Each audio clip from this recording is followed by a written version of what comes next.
Moi Mulunda a qui quantité énorme de barmes. Moi je pense, c'est le moment où Aner doit interpeller Moi Mulunda, barme kendo wapi. Ça c'est moi. Et Zaliba armo yo katakata bazana yangote. Attends, tout le monde polele. N'armé n'attend, on est na kotuna Moi Mulunda, c'est ce que tu fais là. Si ce n'est que Kaka Kabila Moutongo coupé sur ordre. Tout c'est l'émission, bah toi ner, on va cause bazola en émission, bah noter yango contre Ngoy Mulunda, que tout l'année avec à l'obi qu'on soit kaba minduk et belé et kenda wapi. L'état nostalgie. Dengo le baka qui n'a bien yemei à l'obi, yemei à Fanny Landebute. Le temps de yemei, c'est démoli. C'est ce qui fait à Ngoy Mulunda. Ngoy Mulunda a qui quantité énorme de barmes. Moi je pense, c'est le moment où Aner doit interpeller Ngoy Mulunda, barme kendo wapi. Janvier 2021, 19 jours depuis mois de janvier bandit depuis le côte na 2021 nini zo bongo na République démocratique du Congo to kanisa osalo la 3e année ya mandat ya mwana mboka Félix Tshisekedi. Est-ce qu'il y a eu un changement dans le vécu quotidien de la population? Est-ce que souci oyo IDPS zaka nango na kalatanga zalaki na opposition ya komona mboka za la gérer autrement? Est-ce que les populations vont sentir différence entre gestion et les na ya lobby to comme ko kanisa yango mokolo ya lobby lundi 18 janvier na pourquoi très tard dans la soirée na Kinshasa, c'était information quoi qui pratiquement à 17h.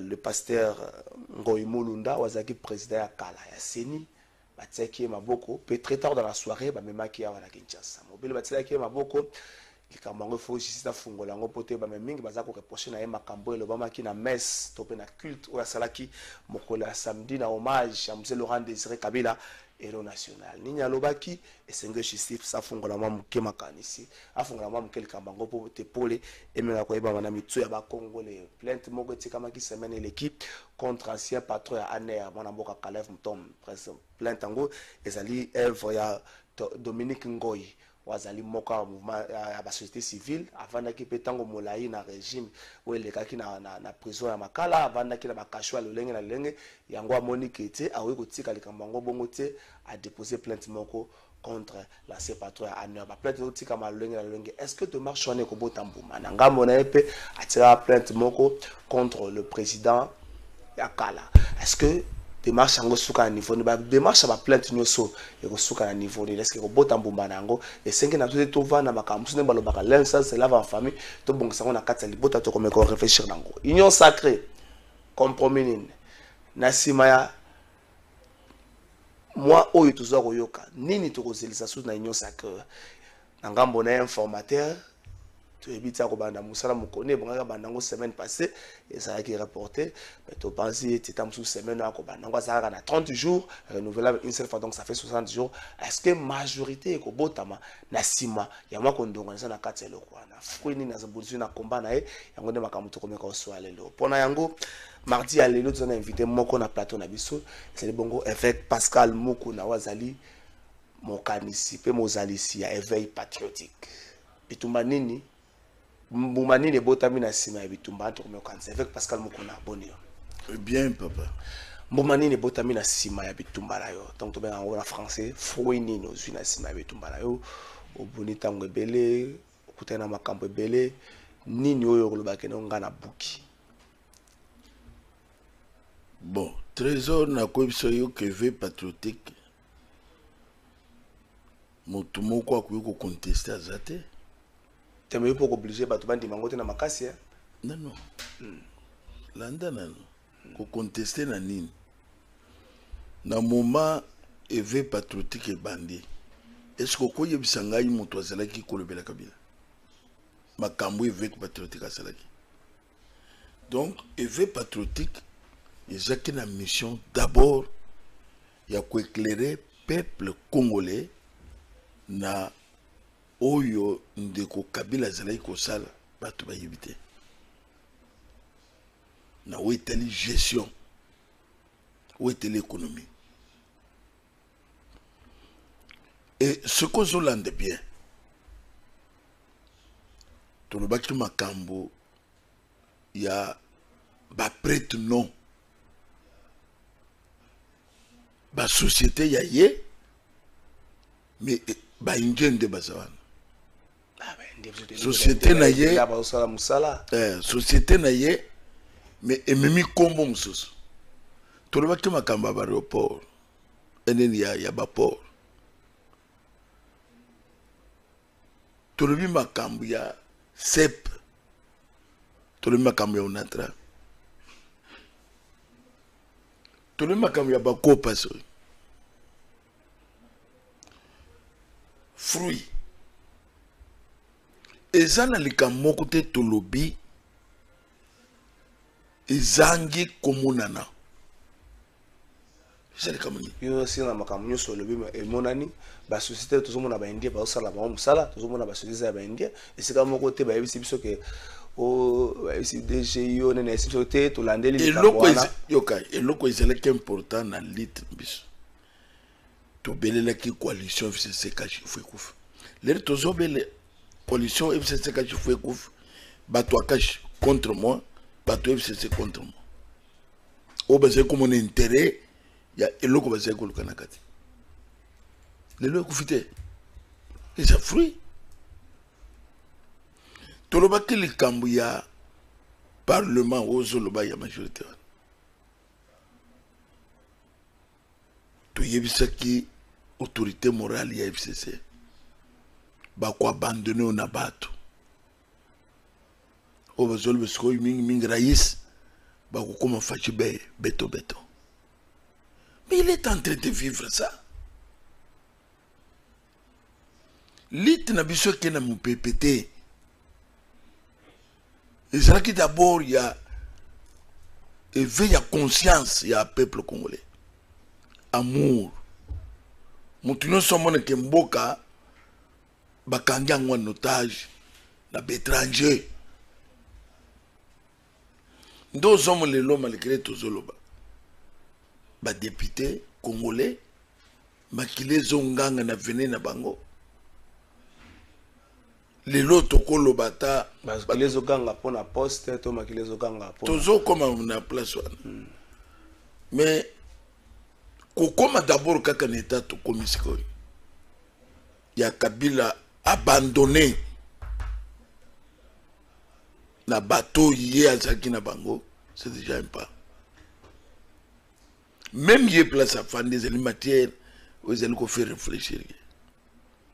Ngana lo baki na plateau na bino que FCC PPRD zali mouvement étranger mais maquillé par ba makiango na ba congolais.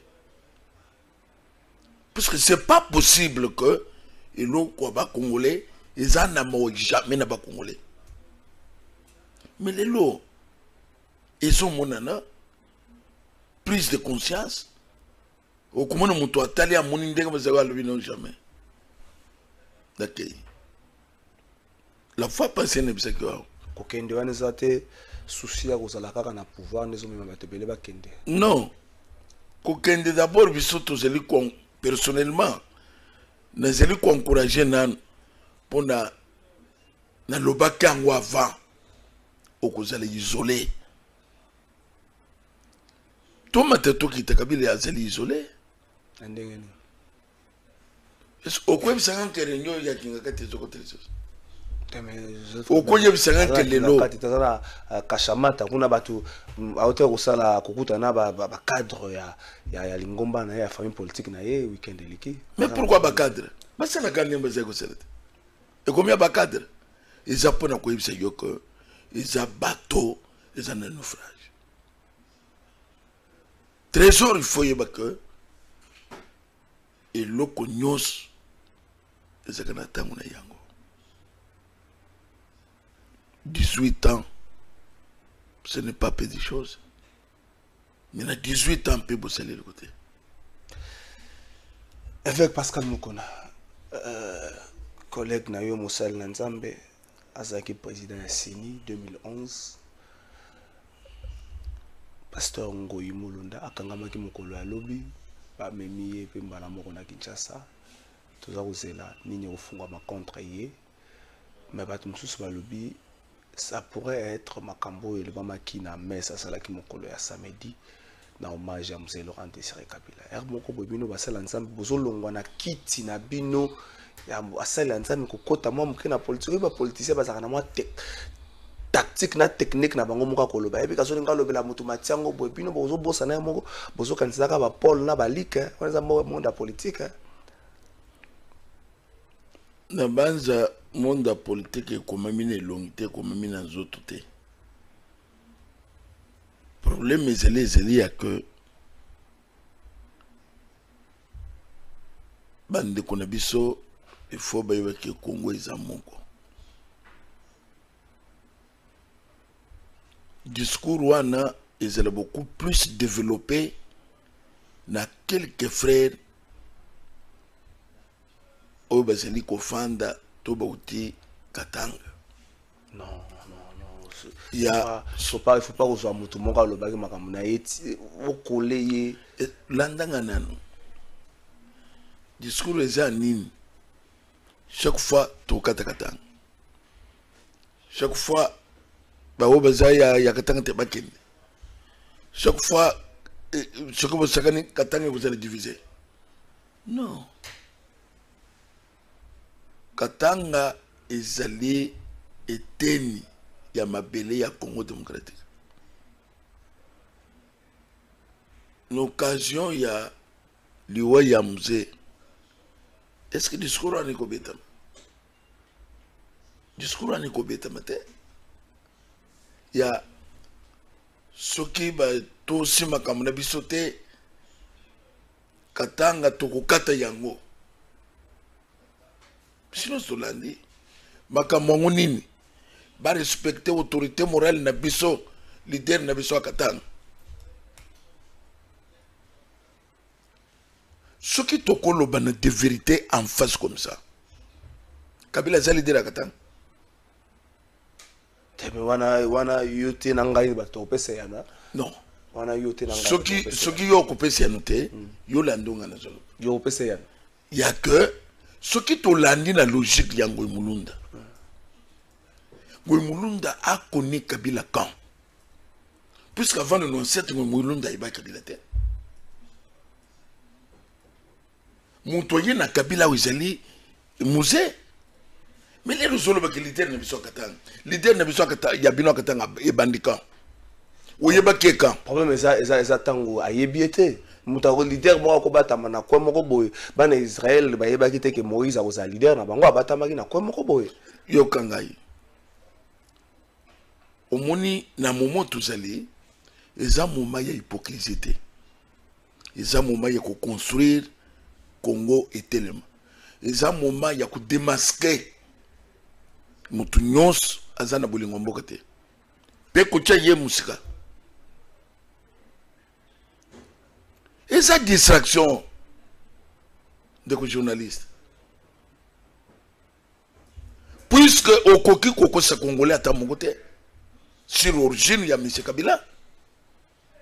Pour y écouter le maquet, l'idée ne soit Katanga, ce que c'est que ou bien azo pousser battre. Babande koloba, babande l'origine ya Kabila. C'est où tu as Katanga. Bawo besala kiango. Ceux qui osent une image, ceux qui osent l'écouter biso tout ça na yango. Bato wana pe basa bato. Yo kane yebisa yo. La parole d'évangile. Ce n'est rien. Mais ngana kwa bisa yo ko Kabila est arrivé ici en 97. Mais avant 97 na zaki leader Katanga. Ngana kwa bisa yo ko à l'objet 2, il faut pas respecter Maman Olive. Maman ne peut pas respecter Tokate Katanga. Est-ce que Kolo Bango? Qu'est-ce que Maman Olive a fait dans Makambo Katanga? Trésor. Botika Maman Libanda ya Makambo na bino ya politique. Nazolo bo Makambo ye wuti na moto wuti kotanga sikoy. Donc ce qu'on l'a dit makambo le bité. Pasteur. Je ne refuse pas. Otuningai mutuna. Ngai na zeli côté se yo makambo et puis mina bibe bonaye. Oya zoka te la katanga. Et ça que c'est un peuple congolais. Mais ceux qui se cognent, Pasteur Ngoy Mulunda, ils ont menacé les Congolais, à Katakatanga pour la maman Olive. Ou bien, il y a qui faut la maman Olive, pourquoi? Je ne comprends rien. Si on a Zoloba, Zolobi Bazana, Olobi Azana, na Zoloba qui Olobi Azana Ngomani. Te maman Zana Katanga, te maman Zana. Olobi Azana Ngomani. Et Zangomani, mobile na yaze. Kashamata. Et l'eau qu'on y sort au lit à Kuna. Parfois, on peut penser qu'il y a un gros bémon comme on est. Et ça, pour nous écouter les yoko, à l'obi biloba loba. Et ça, biloba loba. Et en plus, je vais te dire une chose. Ça t'inquiète? Kabila Kangi Batuboni, Anere Kangi Batuboni. La compte Kabila. Il faut Kabola Rango. Aner, c'est pas la personne de Joseph Kabila Loba. Aner, il a service. Parce qu'on a raison, on a bango Kangela qui bateau. Il y a convoqué na Aner, on va combattre Kabila na kate. Mais ça a une explication na yo. Naza comme c'est yo que Kabila fait arrêter beaucoup de gens. Mais où ils allaient comme normal? Où ba service ba yo qui ba landi mutu ba zuye. Pourquoi lingo Kabola? Ce qui mutu azol ba linga Kabola. C'est que ça la milice. Ce qui mutu azol que nazo Kabola. C'est qu'à suivre à disposition. Il est prêt à faire. En tout cas, ce que c'est que Baselma Kamiba Lote, en tout cas, tout ça Kabola. Donc, aïe le oiseau, ça là. Bakatakata, katakata, kokata. Bakatakata, bazalakuna, pour la kokata. Ou soit c'est lui qui encadre les katakata. Je vais quand même te l'idée à Bakatakata. Yoka. Je dois qu'on voit ça, Aza Frianen. Aza Frianen Bango. Si quoi, ça nous pousse à aller plus loin. Moi, je suis allé couper $100. Moi, il y a un monde. C'est une opération Moromalam ou pas de soutenir la Gango. Ok. $100 contre une arme. Contre une arme. $100 arme. $100 arme. Les lotos kotonaye, ba arme moi ne kendo. Tu as voté une photo dans une armée sur la zone de la arme. Quelle armée? Quelle armée? L'armée, attends, tout le monde polélé. L'armée n'attend pas, n'a pas tout le monde. C'est ce que tu fais là.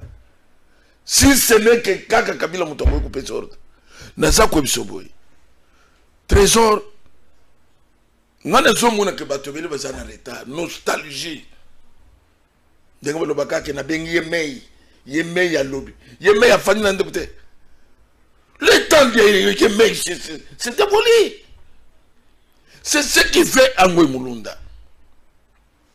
Ngoy Mulunda a choisi quantité énorme de barmes.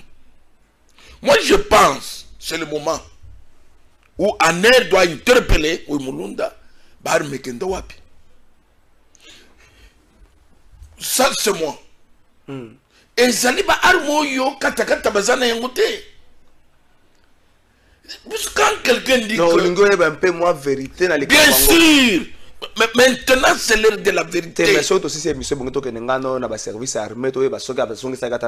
Exactement. Mais à autour c'est l'émission. Toi, Ner, au bas ça va l'émission.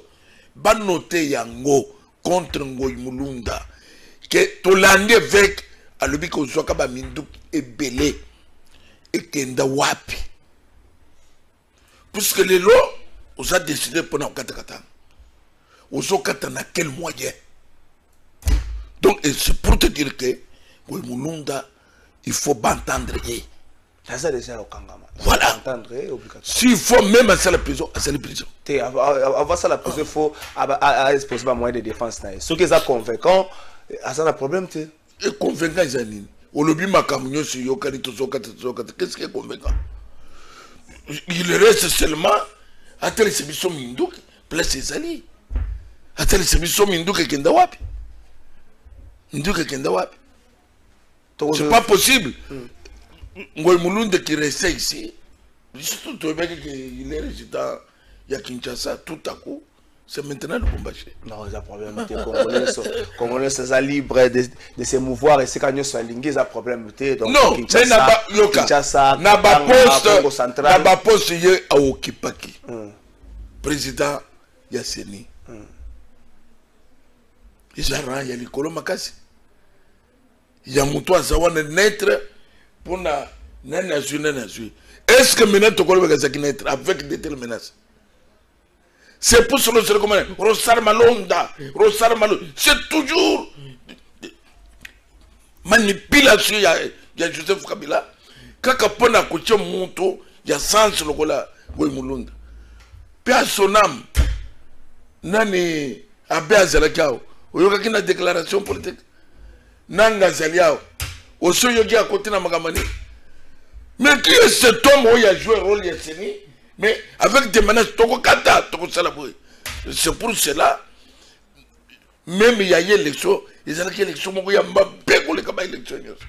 Oui, Moulound. Et puis, ça va président, puis ça va faire un député, tout pour son évêque Pascal. Ah, mais il y a Mabé, collègue. Ce qu'il y a bagate. Il y a un mot comme ça, il y a un banquet, malem, tu as eu kaka, bakani moutre, il y a un les rosalaka l'élection à tant songolo au moins que tu na bamboka ya mindele Sarkozy les lois de sama pour na élection il y a de cela des années parce que c'est une élection ana ozoka mbongo na Libye ndio yakina ngwao ngoy mulunda ba fungula ye ba brèche c'est-à-dire que il doit être jugé ngoy mulunda. Plainte qui semaine passée contre patron Yakala Aner, mon amour Kalev Mouton, ils allaient démarcher à Dominique Ngoy, plutôt Christopher Ngoy, démarche à Christopher Ngoy.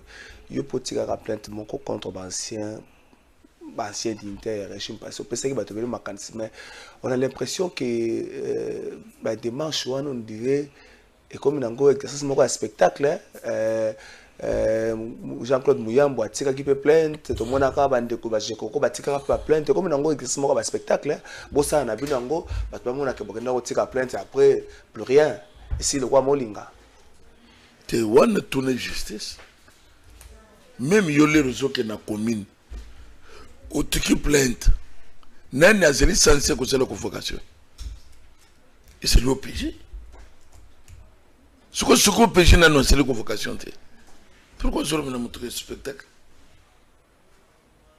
Dernièrement, on a sorti na cour. Ok, on a sous. On a suivi, oui. On a fin 2020. En décembre, ou en octobre. Non, je faisais en décembre. On a qu'est-ce na cour. Depuis, on a mis na cour 2 fois. C'est dans la procédure normale. Oui.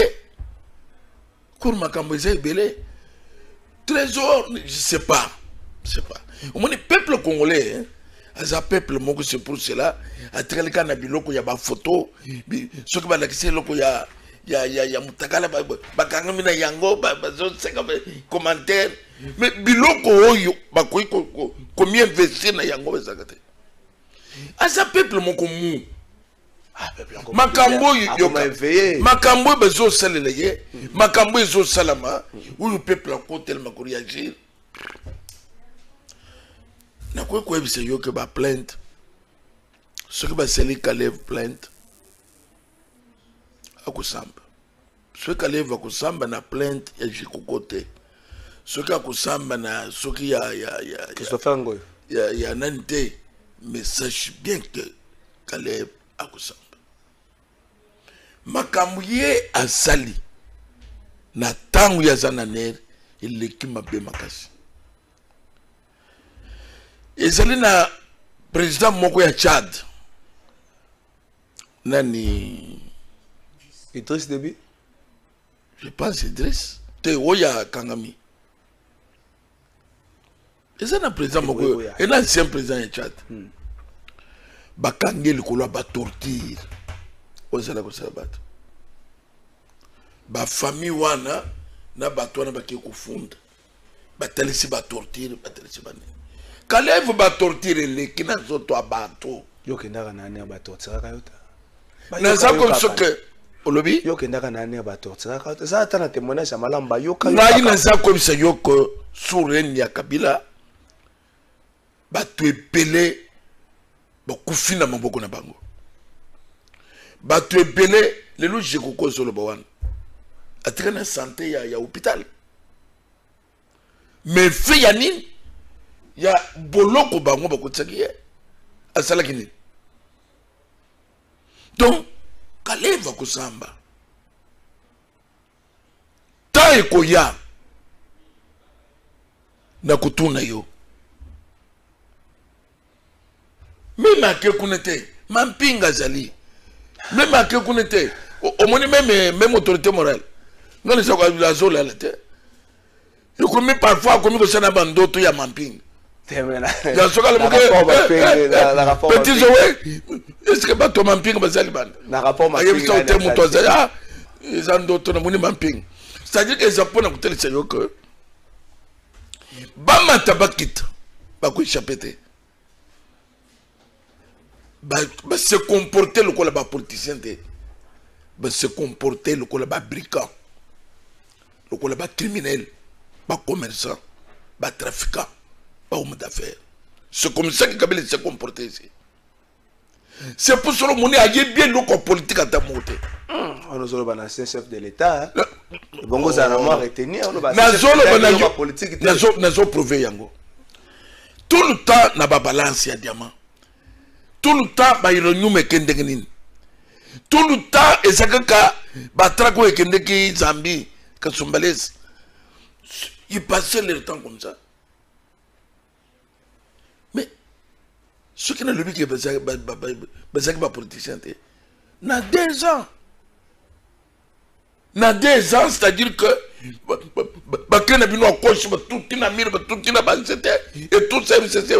Waouh, 2 ans. FCC Zanano Pascal Mouna, FCC Zanano premier ministre Ilunga Ilunga Azanano mwana moka moi pas c'est pas ça la musala. Elengeye ndezo solo na munoko. Ça ozana nostalgie ya FCC. FCC n'existe pas. Yo kana bisayo. Na 2 ans, les ba politicien ba ye. Ba koki amote. Tondi makambo. Que bakolo politique le baye. Neza ko bisayo que FCC mbanga na zelo.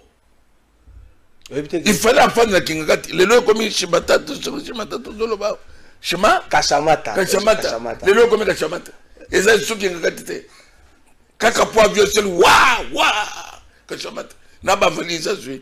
A Boston, Naba, Arma Yamuke, na valise, Bayako Mélésim. A Kemba, avec Pascal Moukouna. Autorité morale. Autorité morale. Même place à Zela Zolanangaï.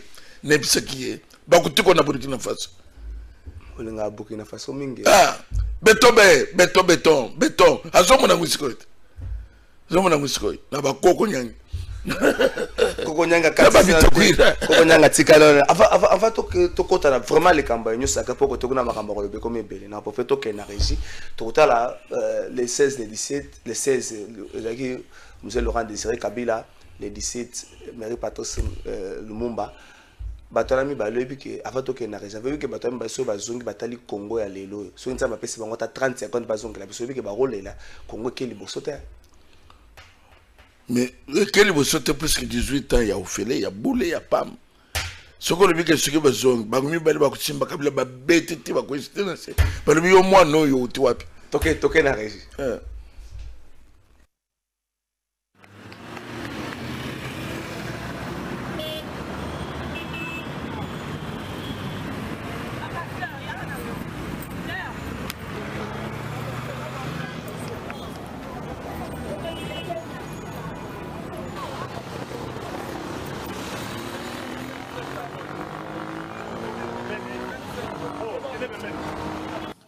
Vous savez, nous sommes ici en tant qu'autorité morale de l'ANADEC, un parti qui se veut nationaliste et panafricaniste à la fois. 60 ans après l'assassinat sauvage, ignoble de notre héros Lumumba, l'ANADEC a la responsabilité de garder tout haut ses flambeaux ou son combat. Aujourd'hui, c'est un symbole. en mémoire de ce grand homme qui a fait de ce pays ce qu'il est aujourd'hui, qui a fait de ce pays dans ses limites aujourd'hui. Donc l'ANADEC, en tant que parti sentinelle de la République démocratique du Congo, ne peut pas s'empêcher un grand jour comme celui d'aujourd'hui pour commémorer le 60e anniversaire de Patrice Emery Lumumba. Donc ce que nous voulons dire ici, je crois que les esprits entendent. Il est là, il est debout derrière nous. Que les combats qu'il a menés, nous les prenons en charge. Et plus jamais, ces pays, nous les laisserons plus encore entre les mains des dictats de l'homme blanc. Lumumba nous a décomplexés. Lumumba nous a donné la capacité de revendiquer notre liberté, la capacité de revendiquer notre dignité et surtout la détermination de rechercher notre honneur et notre fierté en tant que peuple congolais. Donc aujourd'hui pour nous, nous voulons dire au monde entier, ceux qui ont cru tuer Lumumba, Lumumba n'était pas mort. Aujourd'hui Lumumba est en nous. Nous sommes très nombreux nous les Lumumbistes, très nombreux nous les Kabylistes, très nombreux nous les gens qui croyons à Kimpanvita, à Kimbangu, ainsi qu'à celui que nous commémorons aujourd'hui, Lumumba. Donc pour nous le passage à ces lieux, c'est pour confirmer que la lutte de Lumumba ne restera pas sans vengeance. Et la grande vengeance pour lutter sa lutte, il faut redonner au peuple congolais sa souveraineté, sa liberté, sa dignité et son honneur. Voilà la vengeance de la mort de Lumumba selon l'ANADEC. Merci, c'est ça l'essence de tous les hauts et cadres de notre grand, beau et ambitieux parti ANADEC. C'est ça la raison d'être ici. Merci Patrick Itoko Maïdi Akese. Merci Bandegwaza à niveau technique. Merci autorité morale. Papi Mandé, qui a autorité morale et politique. Il y a on est qui le Maya Bandeko, ANADEC, parti politique, il y a AG Matembo, monsieur le ministre. Bazala qui lobby na statuette ya Lumumba, bakenda kotika na monument Lumumba, bakenda kotika Georges de Fleurs na bango, babele lipe Lumumba. Na kombo na je crois que Emery Patrice Lumumba yoki biso même pas na ndenge avec Pascal Mukuna lobby, ayoki biso pota plaider pour na biso Congo à lobby et tomba makoleka ya lelo. Avec Pascal Mukuna, union sacrée. Bato mukolo bake secret cotisé lo, bato bayebi de société boyo kanezate au moins te yobel la mingi. Oh bato makile gangi zoka boka boli ba poste na union sacrée za mbilinga. Bon. Le trésor et le protocole bezeli a que union sacrée et zeli loko mabete. Ce qui montoyende na likanisi mabe. Likanisi na ye mabe e kobima libanda. Omoni ezeli na lac moko babenga kango lac Munkamba. Oui. Ezaka lac moko ya miracle. Ce qui li tite kwei ezala na poko. Na tongo bozoku tango ezali na boso te vana na kati ya lac Munkamba. Ah. Eza presque ndenge moko sikoyo. Na union sacrée. Muto ya zoya na makanisi ya partage kaka ya pouvoir a se retrouver kaka libandi ye moko. Ngai na zotuna bande kwana. Bolingo mboka eza te. Bongo ba tuna na mutakanise ke union sacrée tina soka. Donc c'est-à-dire que bolingo mboka eza te. Muto ko servir mboka azana kate union sacrée bato musu bazo salté ce qui mutoye bopé sanga primature. Donc bango eza poste. Bango eza poste. Pas amour ya mboka, pas amour ya peuple. Le peuple a souffrir boy. Et ça préoccupation na volonté. Préoccupation ça ba poste. Mais na union sacrée même pas ya Félix. Il faut mutu union soyez bas. Mutu zoye le poste à cause poste te. So ba yo san. Oh. Union sacrée ça bolingo mboka to pesa na makanise. Est-ce réellement balobi que soyez ça y est.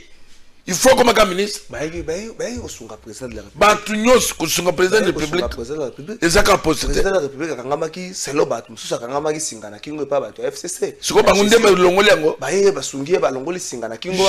Jamais. Bah, tu n'oses soit na consultation. Avant consultation, les gens qui n'ont pas quitté. Donc, beaucoup y a une consultation.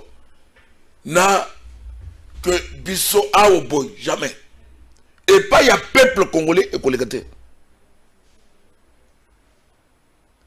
Même président Laki est président comme on a lobby réaction il y a peuple on arrête. Il est monté quelque part déjà na ba combattant sur IDPS par aussi que Lambert Menda son porte parole au gouvernement wana zo ba makamna yo moko yoka na bisayo ce qui va couper ce mutu ba pesi exigence ya mutu non ce qui sera mutu comme ko exiger mutu senga ndete ce qu'on comme ko exiger par exemple ngai na za mutu ya liboso Kabila azana très fort Félix Aleki na décembre gouvernement izo ya ko sala na septembre likolo ya nini kaka makambo il faut bazwa na ba ministère wezala ka pona président de la République na zaki mutu ya mpona ko lobaka non même na tamu na bino ko sala ka mutu tam susu yo président ko na consultation senga ki poste to ko yeba ndenge mais na ko senga mpona ni donc ezali na ba poso yi mutoko senga te et baneza chef de l'état même yambalo yi mutoko senga ngo pété puisque na ko senga yango ndo moni pot de banane oye menité na makamyo so tuzana yango peuple congolais konde meni susté XY aya na même méthode na même style.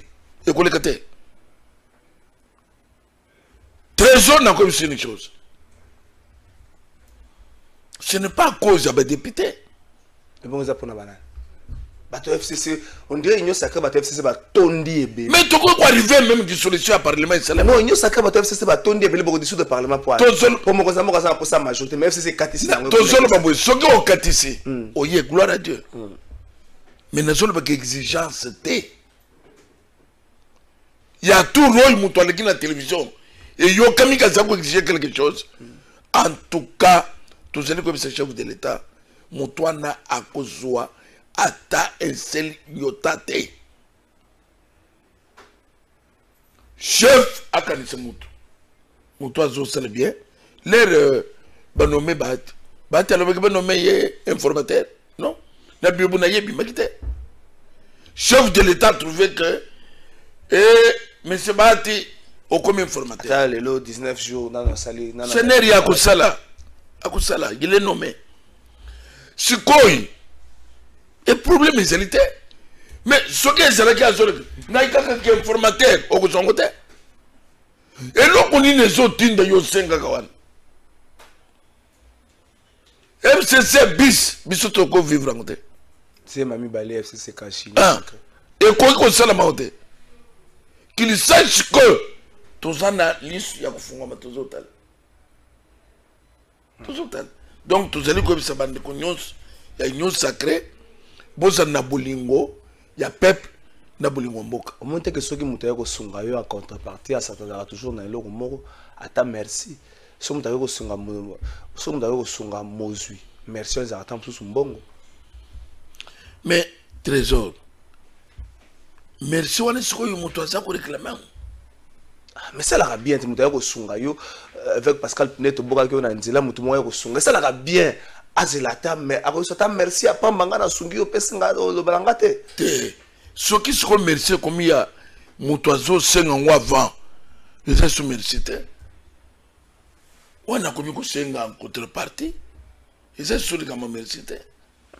Donc c'est pour cela que tous les que 5 ans de cognos oyazeli na kenyo sacré koye la poste. Bana bazotanga na campisa. Bana wan faut ba yape basala misal. Et koye ko zalete ngana kotangilo ba kombo ya batu mizana tinete oba bandi na tangu ya Mobutu bayina tangu nje bayina tangu autorité morale tout ça pour déplorer lelo bazaka kawana belinga kabazwa ceux qui basent na potentialité basent na capacité à ça la capacité yo zana yangwana 25 ans retraite zakate pension zakate c'est-à-dire que yonde suka ba bazotanga wana bakoya kusala koleka pe oyo zana ngote. Donc trésor bande ko union sacré bate comme boulot makamu ya ko le poste ezate ba pesa makanisi comment ko bimisa mboka na passe comment ko bimisa mboka ne lokoboy ce que bazan expérience wana c'est très bien mais koloba que ba tu a IDPS baloba ki mende ce qui le loba koloba mende azwa porte-parole au gouvernement. Azza la porte-parole au gouvernement. Gloire à Dieu, ma bezate. Ce que c'est lui qui chef a nommé pour abandonner que c'est le pays Kabila. Oya zay ko c'est le bateau. Chef de l'État a dit Kabila Fandi a dit c'est Mende qui parle. Moi j'aime ça. Ah moi j'aime ça. Bah tiens, Azza l'information abandonner couper ce rapport contre rendu à gouvernement à Kolobanen. Chef de l'État.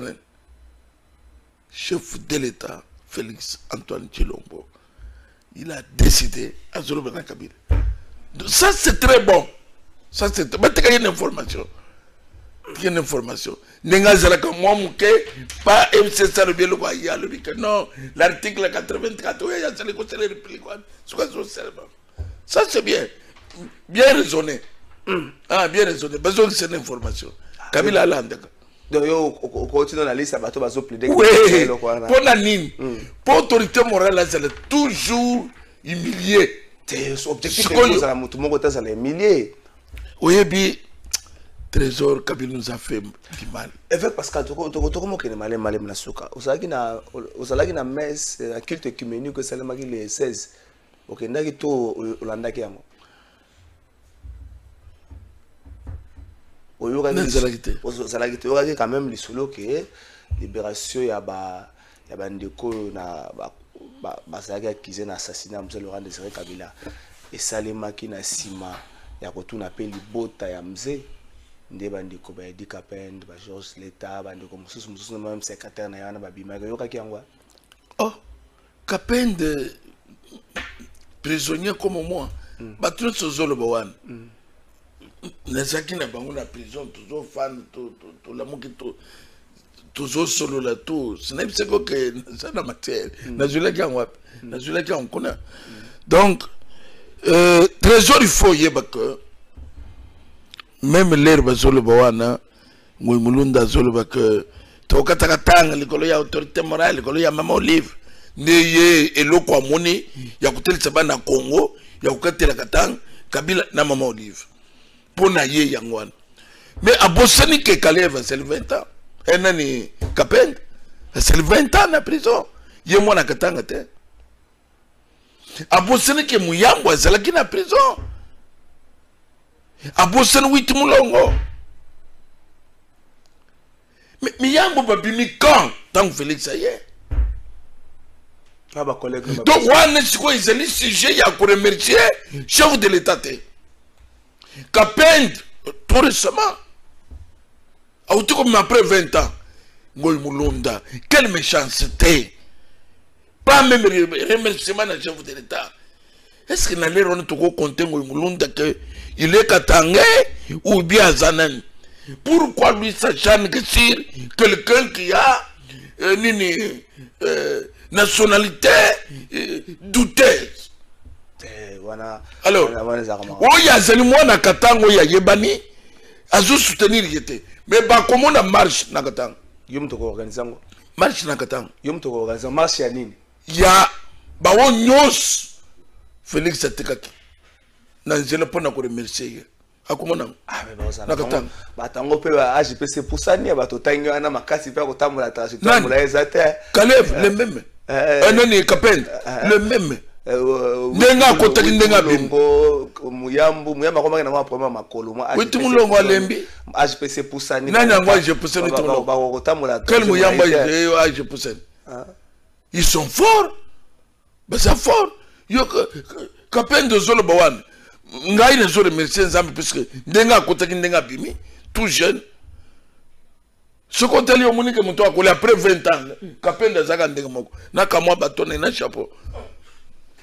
ndenge moko changement moko ezate bazela bango batio porte-parole na bango batio porte-parole na bango annoncer que marche moko quand même nous sommes des amis papa beaucoup de camarades na prison camarade yo kane biseyo procès koya contre nan procès musée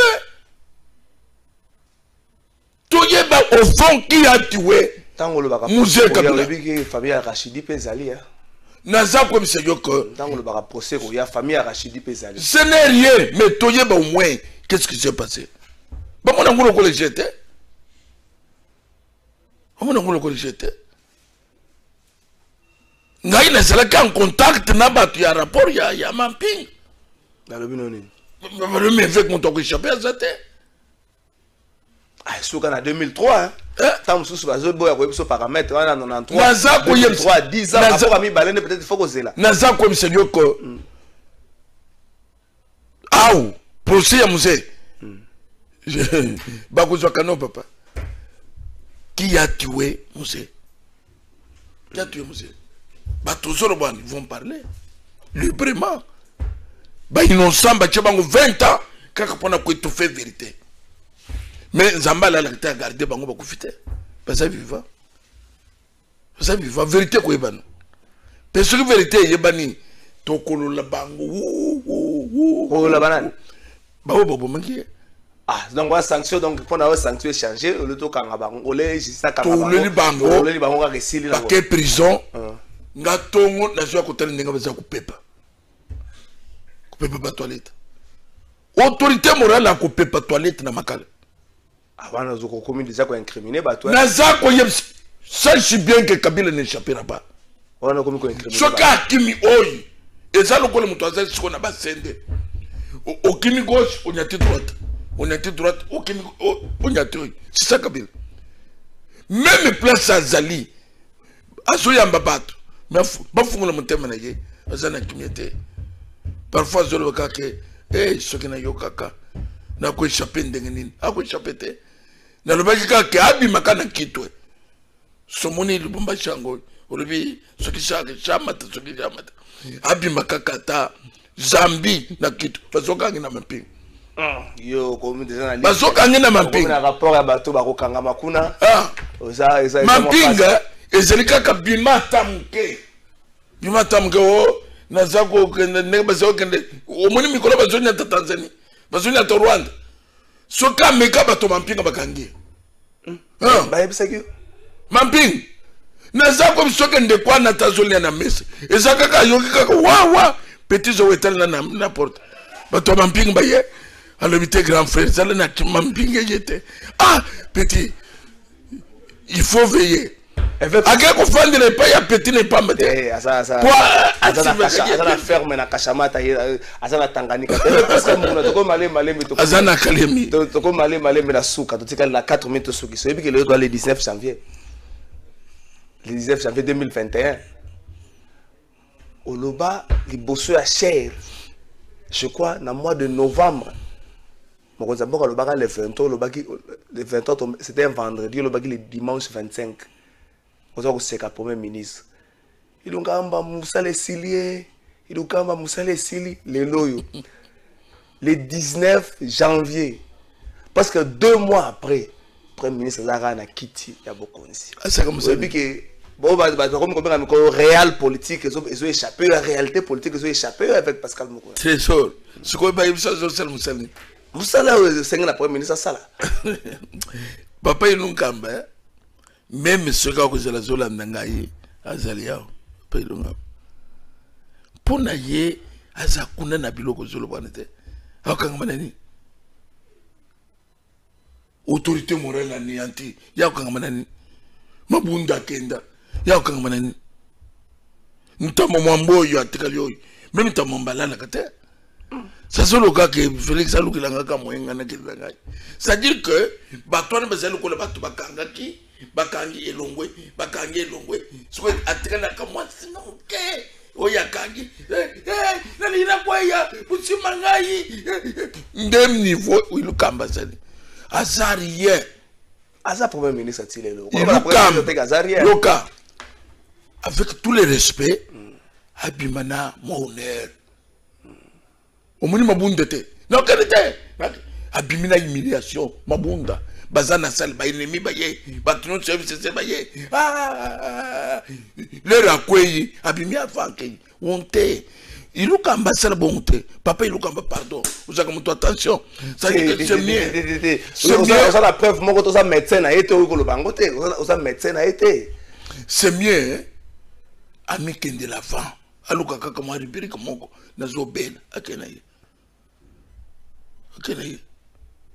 papa ya cour constitutionnelle alors na santé akena ye aye pas qui déjà que bateau ils ont seul naufrage.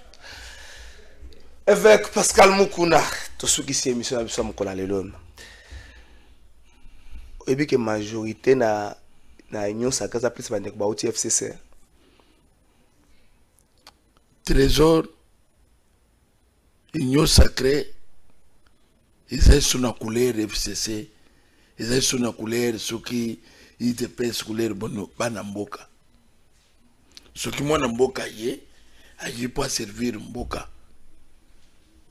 Chef CC c'est pour cela ils ont dit le FCC ils ont dit sanga ya bana mboka bouya na souci totombo la mboka na biso c'est tout azala à gauche azala à droite bana mboka bango nyonso c'est pour cela que bitoko ile to yambio to ko te mende to yambio yakana na busolo Stimbika to yambio. Mais quand makambo poste nante. C'est là que nous t'assurons que ça attend sur autorité morale. Merci avec Pascal. Autorité morale. De Soukissi. Yes, gars, tu es Tanzanie. Merci avec Pascal Mukuna de Soukissi. Merci à Bandeko Nyoso. Merci à l'équipe technique. Patrick Itoko, Maïdia Kesse, autorité morale, Papi Mandeke, Clovis Odinga, héritier. Merci.